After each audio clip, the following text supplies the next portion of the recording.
Hi everyone, let's discuss about encopresis. Okay. So it is a condition which is a repeated involuntary passing of stool into one's own clothing after 4 years of age. And this is a repeated involuntary passing of stool into one's own clothing after the age of 4 years. तो 4 साल के बाद अगर बच्चा अपने ही कपड़ों पे अगर स्टूल पास करते हैं, मोशन पास करते हैं, तो इसे एनकोप्रेसिस कहते हैं. और this is more common in children between 4 to 8 years of age. 4 से 8 साल के बीच में के बच्चों में ज़्यादातर पाया जा सकता है. और it is common among boys than girls. Boys में ज़्यादा, गर्ल्स से कंपेयर करेंगे तो डायग्नोस्टिक क्राइटेरिया, इससे कैसे डायग्नोसिस किया जाए, तो ये ऐसे एनकोप्रेसिस है. तो इसका कुछ क्राइटेरिया है. उसमें फर्स्ट क्राइटेरिया है the child must have crossed 4 years of age. 4 साल पूरा हो चुका हो. Okay. And involuntary passing of stool है that must happen at least once in a month. एक महीने में कम से कम एक बार ऐसा होता हो. और it should continue for 3 months. अगर 3 महीने तक अगर ऐसे ही होता है, कम से कम मिनिमम एक महीने में एक बार अगर वो बच्चा अपने कपड़ों पे स्टूल पास करते हैं, मोशन पास करते हैं, तभी उसे एनकोप्रेसिस कह सकता है. उसके साथ इस बच्चे को कोई फिज़िकल इलनेस नहीं होना चाहिए. कोई फिट्स हो या डायरिया हो, ऐसा कोई भी प्रॉब्लम नहीं भी होना चाहिए. तो ऐसा कोई प्रॉब्लम नहीं है और उसके बाद भी अगर ऐसा होता है तो तब इसे एनकोप्रेसिस कह सकता है. अब देखते हैं इटियोलॉजिकल फैक्टर में. एक तो जेनेटिक फैक्टर है, फिर इमोशनल फैक्टर्स है, जैसे separation from parents, birth of A sibling जिसमें उनके अटेंशन नहीं मिल रहा है, इमोशनल प्रॉब्लम्स की वजह से ये हो सकता है. और वेरी स्ट्रिक्ट टॉयलेट ट्रेनिंग, जिसमें टॉयलेट ट्रेनिंग के लिए बहुत डांटते हैं या पनिशमेंट देते हैं, बहुत स्ट्रिक्ट है. तो उस कंडीशन में भी वो डर की वजह से भी ऐसा वो उनके जो स्ट्रेस लेवल है बढ़ जाते हैं और वो अपने क्या है बबल है उसको कंट्रोल नहीं कर पाते हैं. Okay, right. Then organic causes है, जैसे कि एनल फिशर हो या कोई डायरिया हो या फीवर हो या डिस्पेप्स या इंडाइजेशन हो या स्पाइनल कॉर्ड इंजरी हो. तो इन कंडीशन में भी बच्चा अपना बावल को कंट्रोल नहीं कर पाएगा, अपने इमोशन कंट्रोल नहीं कर पाएगा. ओके. तो देन देखते हैं इसके सिम्टम्स. तो इसके सिम्टम्स में आएगा the passing of stool into ones on clothing and leaking of stool into one's on underwear. This may occur at school में हो सकता है या घर पे हो सकता है या on the way to school हो सकता है या coming back from school हो सकता है. तो ये it may occur at school or at home or on the way to school or coming back from school. और there may be increased anxiety. इन्हीं वजह से बच्चे का जो एंग्जाइटी लेवल है इंक्रीज़ होगा. और ये इस टेंशन की वजह से बच्चे को भूख भी नहीं लगेगा, लैक ऑफ एपेटाइट होगा, एंड चाइल्ड में फील abdominal पेन्स और something. Then they may be feeling of poor self esteem. So self esteem उसका बहुत डाउन हो जाएंगे, सेल्फ कॉन्फिडेंस डाउन हो जाएगा और इन्फीरियोरिटी फील होगा. और द चाइल्ड में विड्रॉ हिमसेल्फ और herself from the rest of the peers. तो उनके जो फ्रेंड्स है और बाकी लोगों से वो अपने आप को विड्रॉ कर लेगा, सोशल विड्रॉवल रहेगा. And not spending time with the peer group. उनके एज के बच्चों के साथ, उनके फ्रेंड्स के साथ वगैरह टाइम स्पेंड नहीं कर पाएगा. तो बिकॉज ऑफ दैट इन्फीरियोरिटी में भी ओके टेंशन होगा, डर होगा. Okay.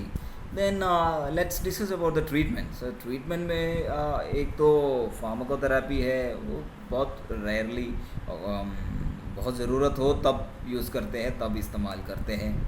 Okay. Okay.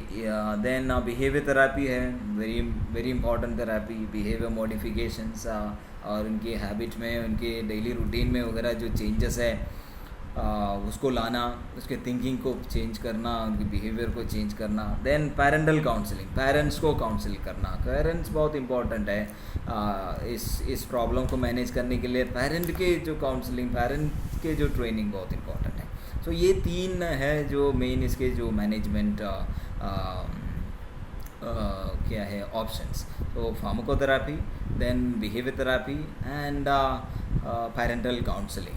So in pharmacotherapy anti anxiety drug, जिससे कि बच्चे का एंग्जाइटी है थोड़ा सा वो कम किया जा सकता है, एंग्जाइटी लेवल्स को रिड्यूस किया जा सकता है। एंटी डिप्रेसेंट ड्रग्स देते हैं, इमिप्रोमिन वगैरह। इमिप्रोमिन वो थोड़ा सा एंटी डिप्रेसेंट भी है और एंटी एंग्जाइटी प्रॉपर्टीज़ भी है, तो इस ये देते हैं इफ़ इट इज़ नेसेसरी, अगर ज़रूरी है तभी देते हैं। अदरवाइज़ बाकी बिहेवियर थेरेपी या साइकोथेरेपीज़ और पेरेंटल काउंसलिंग से बहुत जो बदलाव है वो चेंजेस है ला सकता है। तो उसमें देखते हैं क्या क्या किन किन चीज़ों में ध्यान रखना होगा। जैसे very strict toilet training should be avoided by the parents. ऐसा बहुत स्ट्रिक्ट टॉयलेट ट्रेनिंग एंड डांटना, पनिश करना, ये सब नहीं करना चाहिए, जिससे उनके जो एंग्जाइटी लेवल है, स्ट्रेस लेवल है और बढ़ेगा। जब वो बढ़ेगा तो इसके प्रॉब्लम है, एनकोप्रेसिस की प्रॉब्लम, और वो भी बढ़ेगा।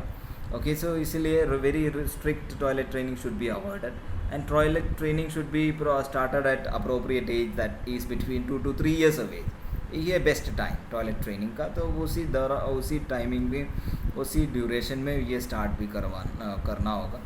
Then adopt a correct method for toilet training. बहुत रिलैक्स्ड भी नहीं हो, बहुत स्ट्रिक्ट टॉयलेट ट्रेनिंग भी ना हो, तो इस पे ध्यान देना होगा पेरेंट्स को। And treat the contributing factors. अगर कोई फिजिकल प्रॉब्लम्स है या ऑर्गेनिक फैक्टर्स है तो उसको पहले ट्रीट करना होगा।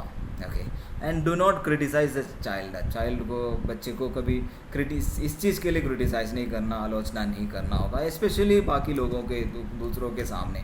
वो उनका मोरल डाउन होगा, उनकी सेल्फ कॉन्फिडेंस डाउन हो जाएंगे, इन्फीरियरिटी फील होगा, एंड सोशल विड्रॉवल, आइसोलेशन और ये सब डिप्रेशन वगैरह होने के चांसेस है बच्चे तो इसलिए बच्चे को क्रिटिसाइज़ नहीं करना होगा इस चीज़ के लिए, क्योंकि बच्चे का गलती है ही नहीं इसमें।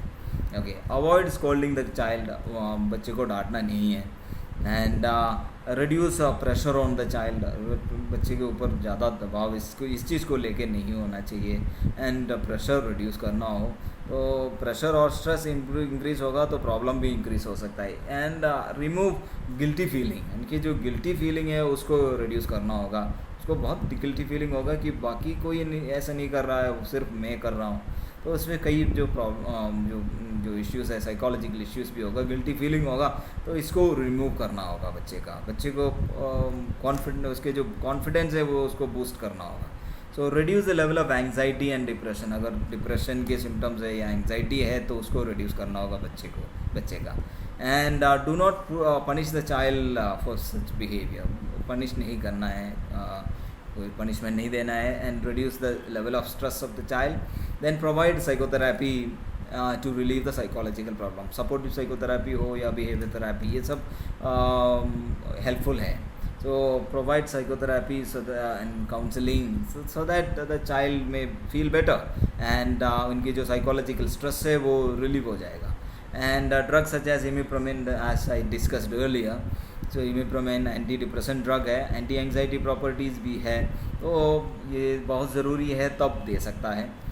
Okay, and behavior modification. So main focus should be on behavior modification, and behavior modification is found to be very effective. So that is all about encopresis. I hope you would have understood, and if you like the video, please hit the like button and subscribe, and thank you.